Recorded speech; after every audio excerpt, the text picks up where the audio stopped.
이런 질문을 예수님께 던져요. 선생님, 내가 무슨 선한 일을 해야 영생을 얻겠습니까? 어떻게 해야 구원을 받을 수 있습니까? 어떻게 해야 하나님 나라에 들어갈 수 있습니까? 라는 질문과 동일하네요. 어떻게 하면 영생을 얻을 수 있습니까? 예수님은 그를 보시면서 말씀하시죠. 내가 온전할진대 내 소유를 팔아 다른 가난한 자에게 나누어 주라. 그 전에 예수님이 너는 율법을 잘 지키느냐? 선한 일을 행하고 있느냐? 라고 물어보세요. 그때 이 부자 청년은 네, 그렇습니다. 제가 율법을 잘 지키고 도덕적으로 선하게 살아갑니다. 그때 예수님께서 이 말씀을 하세요. 내가 가지고 있는 그것을 팔아서 가난한 자에게 나누어 주라. 성경은 이렇게 말합니다. 그는 근심하여 예수를 떠났다. 이 장면을 본 제자들이 충격을 받은 거예요. 부자 청년이고 율법을 잘 지키는 저 젊은이가 구원을 받을 수 없다라고 하면, 영생을 얻을 수 없다라고 하면 우리는 어떻게 될 것인가? 도대체 누가 구원을 받을 수 있는가? 예수님에게 물어봅니다. 구원 주인의 비유의 말씀을 해석하기 위해 먼저 전제가 되어져야 할 것이 있는데 무엇이냐면 사람으로는 할 수 없는데 하나님으로는 할 수 있다라는 말씀이 전제가 되어져야 해요. 베드로가 예수님에게 묻습니다. 누가 구원을 받을 수 있습니까? 사람으로는 할 수 없는데 하나님으로는 다 하실 수 있다. 그때 베드로가 예수님에게 다시 묻습니다. 그럼 우리는 어떻습니까? 지금 베드로는 예수님의 제자가 되었죠. 베드로가 예수님을 따를 때 나를 따르라 했을 때 어떻게 했나요? 그가 가지고 있던 그물과 모든 것을 내려놓고, 그리고 대부분의 제자들은 어부였습니다. 모든 것을 다 내려놓았다. 부모까지 내려놓았다. 그러니까 모든 것을 포기했다라는 말이죠. 그러니까 베드로가 지금 물어보고 있는 것은 내가 다른 모든 것을 포기했고 버렸으니 우리는 더 받을 자격이 있지 않습니까? 이렇게 물어보는 거예요. 저 청년은 자기 가지고 있는 거 버리지 못했으니까, 그래서 예수님을 따르지 않았고 영생을 얻을 어떤 그런 기회를 놓친 거 아닙니까? 그럼 저희는 다 버렸으니 더 많은 거 얻을 수 있는 것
찾아 나섭니다. 누가요? 네, 포도원 주인. 그리고 한 사람 한 사람을 만나죠. 그들에게 약속합니다. 한 데나리온을 주겠다. 여기까지는 아무런 문제가 없습니다. 너무나 당연한 이야기죠. 주인이 찾아와서 사람을 만나고 사람에게 한 데나리온씩 주겠다. 그러니까 포도원에 들어가서 일을 해라. 이런 이야기는 너무나 평범한 이야기입니다. 그런데 이 비유를 자세히 보면 조금 이상한 장면이 있어요. 성경은 이렇게 이야기합니다. 제3시에, 제6시에, 제9시에, 제11시에 계속 지금 포도원 주인이 찾아가고 있는 거예요. 요즘 시간으로 바꾸며 환산하면 이른 아침은 여러분 몇 시일까요? 한 6시, 5시에서 6시 사이를 이른 아침이라고 우리는 이해할 수 있습니다. 그리고 오전 9시, 낮 12시, 오후 3시, 그리고 오후 5시. 오후 5시에 일꾼을 찾아 나서는 사람, 그런 주인이 포도원 주인. 그런 사람이 평범한 일은 아니지요. 그렇게 5시, 6시면 대부분 모든 일이 끝나야 하는데 5시까지 사람들을 찾아, 일꾼들을 찾아 나섰다라는 거예요. 보통 주인은 아침에 사람을 다 뽑습니다. 그리고 일하고 그들에게 품삯을 주는 것이 어떻게 보면 당연한 이치입니다. 그런데 오늘 이 포도원 주인은 다릅니다. 계속해서 찾아 나서요. 심지어 5시, 하루가 거의 끝날 시간에도 다시 나가서 사람을 부른다. 마치 잃은 양을 찾아 헤매는 목자같이 품꾼을 찾고 또 찾습니다. 우리는 이것에서 중요한 진리를 발견하게 됩니다. 무엇입니까? 하나님의 나라는 어떤 사람의 자격이나 능력이 아니라 하나님이 찾아오셔서 초대하실 때 비로소 참여할 수 있다라는 말. 이것이 복음이죠. 구원은 인간이 하나님을 찾는 것이 아니라 어떻게 해요? 하나님이 먼저 찾아오셔야 하는 사건. 어떻게 해요? 끝까지 찾아오십니다. 어디까지요? 가장 끝 십자가의 자리까지 찾아 들어오셔서 하나님 구원을 이루세요. 하나님의 나라의 임재를 우리에게 허락해 주셨습니다. 그럼 누구를 찾아오십니까? 하나님이 누구를 찾아가셨습니까? 자격 없는 자, 외면당한 자를 찾아오셨다라고 성경은 우리에게 계속적으로 말하고 있죠. 마태복음 20장 3절에 이렇게 말합니다. 우리 함께 읽어볼까요? 또 제3시에 나가보니 장터에 서 있는 사람은 또 있는지라. 여러분, 장터는 어떤 곳일까요? 한국에 있을 때 장터에 나가보신 기억이 있으신가요? 장터에 가면은 장터는 단순히 물건 거래의 장소를 넘어 모든 것이 그곳에 있잖아요. 사람도 있고요, 문화도 만나, 새로운 일거리가 만들어지기도 하고 끊임없이 무엇인가 활기찬 공동체의 공간들 아닙니까? 그것은 기회의 장소입니다. 가능성이 열려있는 공간이죠. 그런데 그곳에서 놀고 서 있는 사람들이 있다. 그들에겐 기회가 주어지지 않았습니다. 그들은 철저히 외면당한 사람들이었어요. 장터에 놀고 서 있는 사람들이 있었다. 포도원 주인이 이렇게 물어요. 너희는 왜 놀고 서 있습니까? 그때 품꾼이 이렇게 말합니다. 7절의 말씀인데요. 너희를 품꾼으로 쓰는입니다. 품꾼으로 쓰는 이가 없어서 지금 아무 일도 할 수 없습니다. 그들은 일하고 싶은 간절한 마음이 있었어요. 일을 원하지만 기회가 주어지지 않았습니다. 일하고 싶은 간절한 바램과 소원이 있었습니다. 그러나 일을 할 수가 없습니다. 왜요? 콜링이 없었기 때문이죠. 그들은 철저히 외면당하고 거절당한 인생으로 그곳에 있었던 것입니다. 그런데 그들을 주인이 불러냅니다. 너희도 포도원에 들어가라. 하나님의 나라는 은혜로만 들어갈 수 있는 나라입니다. 하루가 끝났습니다. 이제 품삯을 나누어주는 시간이 되었어요. 포도원 주인이 청지기에게 이렇게 이야기합니다. 품꾼들을 불러모아라. 그런데 여기에서 이상한 점이 발견되어집니다. 대부분의 모든 사람들은 먼저 온 사람을 먼저 주는 것이 그게 상식 아니에요. 그런데 이 포도원 주인은 나중 온 자부터 시작하여 먼저 온 자까지 삭스를 주라고 구체적으로 이야기를 하죠. 제11시에 온 자들이 와서 한 데나리온씩 받는 것을 확인합니다. 그러니 먼저 온 사람들은 기대가 컸겠죠. 여러분, 기대가 크면 뭐도 큽니까? 실망도 큽니다. 기대가 크면 실망도 큽니다. 그것이 어떻게 보면 우리가 사는 세상 가운데 원리이고 마지막에 1시간 동안 일한 사람이 한 데나리온을 받았으니 6시간, 7시간, 8시간 일한 사람은 그만큼의 더 큰 대가, 보상을 받겠구나 라고 생각했습니다. 옳습니다. 마태복음 20장 10절에 이렇게 말합니다. 함께 읽어볼까요? 먼저 온 자들이 와서 더 받을 줄 그런데 그들도 한 데나리온씩 받은지라. 기대가 크면 실망이 커집니다. 실망이 무엇으로 변했습니까? 원망으로 변해요. 11절에 보니까 받은 후 집 주인을 어떻게 해요? 원망하여 우리는 먼저 온 사람의 반응, 그 반응을 이해할 수 있지요. 이 장면은 먼저 온 사람 자연스러운 어떤 불평일 수도 있습니다. 이건 불공평합니다. 맞지 않습니까? 그래서 먼저 온 일꾼은 주인에게 항의합니다. 마지막에 온 일꾼은 고작 1시간밖에 일하지 않았는데 하루 종일 땡볕에서 고생한 우리가 똑같이 대우하는 것이 어떻게 된 일입니까? 불평합니다. 원망합니다. 1시간 일한 사람과 같은 돈을 받는 것, 이건 상식이라 말할 수가 없습니다. 합리적이지 않지 않습니까? 시간당 최저임금을 보장하고 그리고 일한 시간만큼 주어야 하는 것이 합리적인 것 아니겠어요? 그들은 주인에게 항의합니다. 우리를 동일하게 대우하는 것은 옳지 않습니다. 공평한 대우가 아닙니다. 불공평한 대우입니다. 여러분들 어떻게 생각하세요? 우리 모두 비슷하게 생각하죠? 비교하고 따지고 계산합니다. 목소리를 높여야 합니다. 불공평합니다. 공평하게 대우해 주십시오. 공평한 대우를 받기를 원하는 것이 저와 여러분들의 마음입니다. 그런 세상을 우리는 살아가고 있어요. 이만큼 일하면 그만큼 대우를 해야 되고 보상을 받아야 하는 것이 그것이 공평한 것이다 라고 이해하는 삶을 우리는 살아가고 있어요. 그런데 주인은 이렇게 말합니다. 그 중에 한 사람에게 대답하여 이르되 친구야, 내가 내게 잘못한 것이 없는데 내가 나와 한 데나리온의 약속을 하지 아니하였느냐. 약속을 분명히 했습니다. 한 데나리온 주겠다. 거기에 합당한 대우를 했습니다. 주인은 모든 사람을 공평하게 대우했다라는 말이죠. 그런데 이 공평은 우리가 생각하는 공평과는 다른 것이죠. 우리가 생각하는 공평은 노력한 만큼 얻는 것입니다. 그러나 하나님의 공평은 이것입니다. 오늘 마지막 말씀이죠. 마태복음 20장 16절의 말씀. 그 하나님이 공평하시다라는 것을 이 말씀을 통해서 예수님은 알려주고 싶었어요. 이와 같이 나중된 자로서 먼저 되고 먼저 된 자로서 나중되리라.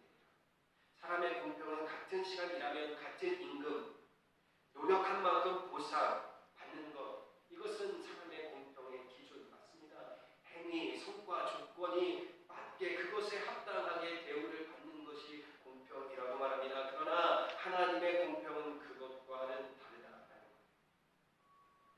여러분, 하나님의 말씀은 이 하나님의 공평이 우리가 생각하는 그 공평보다 훨씬 깊고 본질적이다라고 말합니다.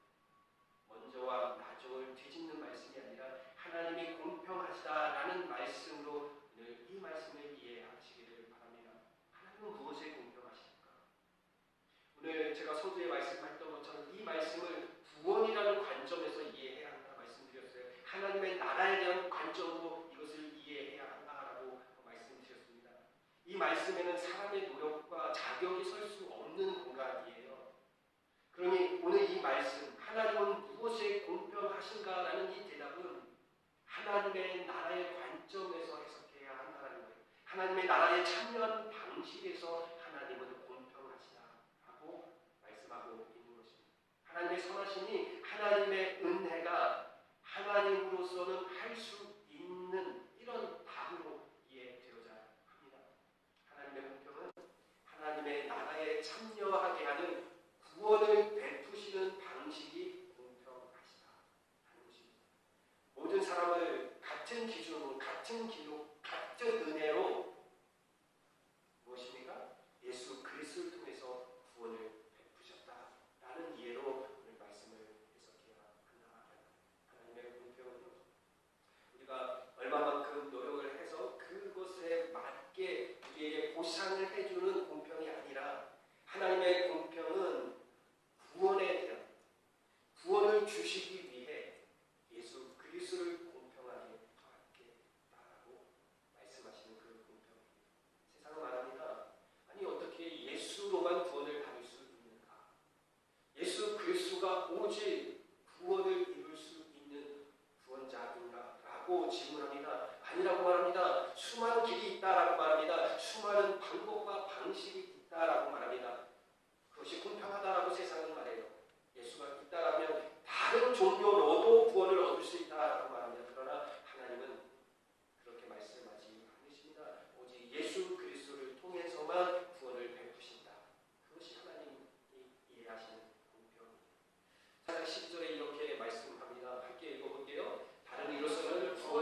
오직 자기만 선택받은 자, 자기들에게만 구원이 있다, 하나님의 나라를 하나님이 우리에게 상속해 주셨다라고 주장하는 자이었습니다. 그러나 성경은 그렇게 말하지 않습니다. 헬라인에게도 동일합니다. 헬라인은 하나님을 모르고 하나님을 거부하고 하나님을 거역한 자였습니다. 그런데 하나님이 차별 없이 구원을 허락하셨어요. 평등하게 구원을 허락하셨어요. 누구 안에서요? 그들의 자격이니까? 그들의 노력이었으니까? 아니죠. 무엇입니까? 예수 그리스도를 통해서 말입니다. 그들의 구원자 예수 그리스도를 통해서 하나님의 나라에 들어온, 하나님 나라에 참여하게 하는 놀라운 은혜를 허락하셨습니다. 하나님은 차별이 없으십니다. 하나님의 공평은 모든 사람에게 동일한 구원의 길을 여시는 공평이다라는 거예요. 우리는 믿는 사람에게 더 큰 구원을 주고 더 큰 상속, 하나님 나라의 상속, 보상을 많이 주는 그런 구원이 아니다. 예수 그리스도 안에서 동일하게 주셨어요. 여러분 그 믿음 안에서 살아가시기를 바랍니다. 우리는 하나님 안에서 은혜로 구원받은 자예요. 그러니까 열심히 하나님을 섬겨야지. 그러면 하나님이 하늘나라에서 더 큰 상급을 주시겠지. 예, 더 큰 상급을 주십니다. 더 큰 보상을 해주실 것이라고 저도 믿고 여러분도 믿으시죠. 근데 가장 큰 보상은 무엇일까요?